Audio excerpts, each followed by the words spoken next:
The Des Moines Police Department is investigating one of its own. Over the weekend, an officer was spotted driving through traffic with a rifle on the roof. WHL 13's Zach Fisher is live outside the Des Moines Police Department. Des Moines police say the incident is a disappointment for the department. Zach.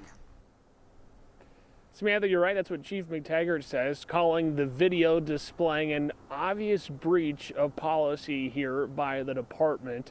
You see the video again here. One driver witnessing the violation while in traffic on Sunday. Cynthia Brown spotting the police SUV with the rifle resting on the roof of the vehicle. Her video then shows a woman getting out of the car, notifying the officer while at a stoplight. You can also see in the video the officer retrieve the rifle and secure it in the SUV.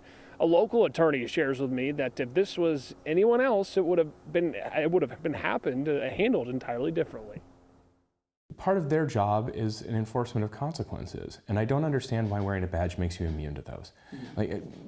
Again, and if this had been a security guard at Target, do you think there's an earthly world in which that person wouldn't have, one, been arrested and had to post bond to get out of jail, and two, that they would still be at work today? Again, you and I would never be in a position where if we did something so incredibly dangerous to the public that we wouldn't face some level of consequences.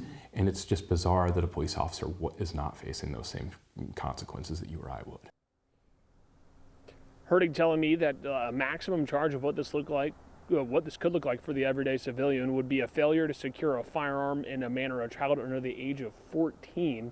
That is a misdemeanor. It could be several hundred dollars in a fine. It could be up to a year in prison. The department working through an internal review, but Hurtig also just indicating to me he hopes the department releases the officer's name, the circumstances leading up to it, calling it a matter of public safety. Samantha. Yeah, alarming to see that video. Zach, thank you for that follow-up.